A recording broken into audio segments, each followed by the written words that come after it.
won't be a panel because what does this mean for the future of RHONJ? I find this conversation way more important. And I'm starting to think that we've gone about this all wrong. I'm starting to think I've gone about this all wrong. I really thought when RHONJ ended a year ago, it was August, that Cabral and Fuda, and I really like Rachel Fuda, and I like Cabral too. I really thought that they were the Drew Sidora. Look, Roni was a mess. Whether it comes back or not, all the shit that Andy says, it don't matter whether it comes back. It's a failure. Nobody likes season 14. Nobody likes season 15. They got a mess. So I can tell you one thing. I don't think they'll ever reboot another show again, although they are rebooting Vanderpump Rules, but I don't think they'll reboot another Housewives again. Look what they did with Atlanta. And this season of Atlanta is not great. The ratings are not great. They just had their lowest ratings ever. Um, but with Phaedra's return, which I don't know what that says, but I think that is I've said it along. Melissa's been out there saying it. I've said it too. That's the model they're going to go for, right? Some old, some new. And I think I've been going about this all wrong because I really thought that Cabral and Fudo were like Drew Sidora, right? The difference is, Drew was there 3 years. So they keep the OG types, right? They keep Portia, they keep Kenya. And then they have Drew, who's not a newbie, but she's not like that. She's not like the legacy that those two are. I really thought that was going to be Fuda and Cabral. But, the more I think about it is with this announcement for BravoCon, I think that Drew was there 3 seasons, okay? And these two were there 2 seasons. It makes a little bit of a difference.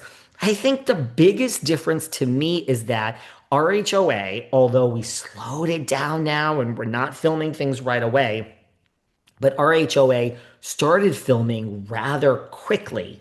So the momentum for Drew was there. I almost think Fuda and Cabral could have made it. And this theory could have worked with some old, some new. They kind of bridge the gap between the old and the new, like Drew.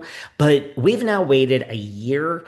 And so I think, like in the RHONJ legacy, we've kind of forgotten about Cabral and Fuda. Yes, they're out there, they're posting, everyone's together.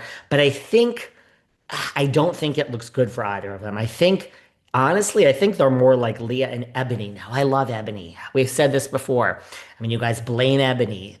You associate Ebony with the taint, the stink of season 13, Roni, which I really liked. But you associate Leah and Ebony with that. So neither are going to be back. I mean, Leah's also sued the network, and yes, we have a lot to talk about with that.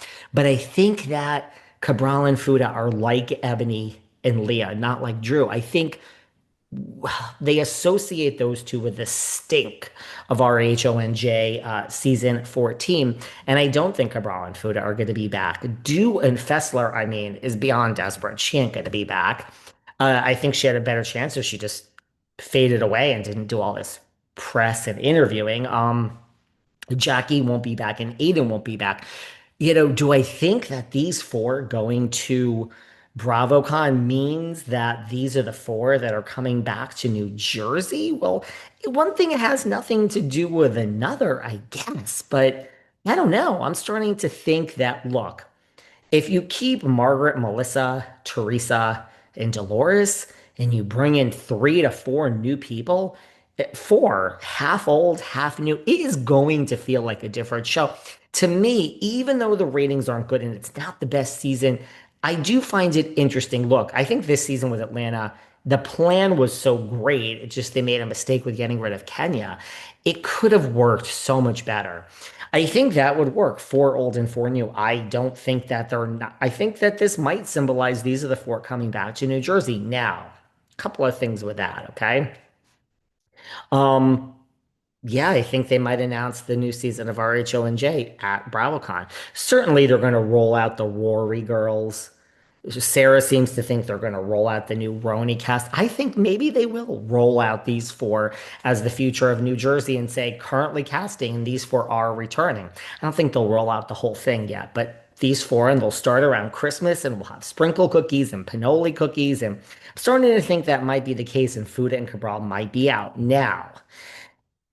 That lets me that into many other circumstances because part of me is like they're not going to want Teresa and Melissa together because they're going to want that moment on camera. But I'm also starting to think that putting these two, and could this have been the plan all along? I'm starting to think maybe this was the plan of just look, and this is why Bravo owns Teresa, okay? Because I've heard a couple of things about this too. It's like in August, Teresa says, I'll never film with Melissa. In December 2024, she says that. She's still kind of saying that, but she's saying it a lot less, okay? She's saying it a lot less. And I've heard from a source now that she's going to BravoCon with Melissa and with Margaret that they're just gonna say, here you go. I mean, they'll tell her this before. You can either come back or not come back. Melissa's coming back.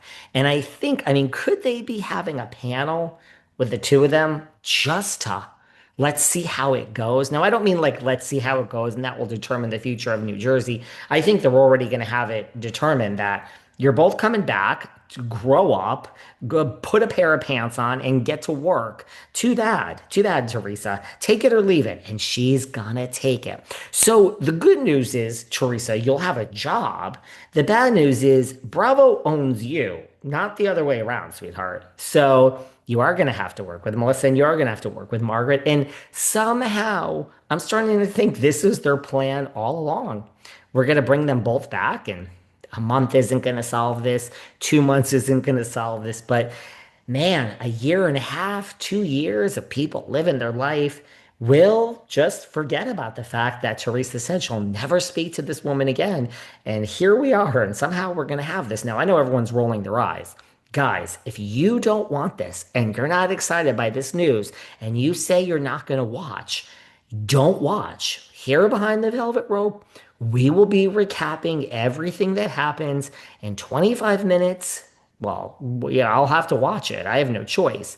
But, that's going to be interesting because y'all say you're not going to watch. Is that true? Are you really not going to watch? I'm starting to think these are the four. Why else are they going to BravoCon? I'm starting to think Cabral is out and Fuda's out, and we'll bring in four new people, and maybe they will have a panel. And there you go. It'll start softening the blow. So Teresa never speaking to Melissa again. Well, you're speaking to her right there. First of all, this will be the most highly attended panel in the world. Someone will ask you a question. Teresa, my question's for you. Say three nice things about Melissa. And anyone going to BravoCon, if so, go and ask that question. Melissa, say three nice things about Teresa, and it will start to soften. And guess what? Now, I also heard that they're going to get pay cuts for the new season, but let's talk about that another show too. So, that's the good news. The good news is, Teresa, you're going to have a job. The bad news is it may not be the actual job that you want. Now, let me just cover something else very quickly. We have two more things to very quickly cover. This is floating around. I say this is fake news about Gia Giudice. This is on, so many people have sent me this. A Rutgers University source confirmed to the media, and I call it fake news on this, that in internal and believe, see, I don't hate Gia and Junior G. You guys know my friend Junior G? Well, according to this Junior G, she's in trouble. I don't hate Junior G. I don't hate the animal across the river, and I don't even hate Looney Louie.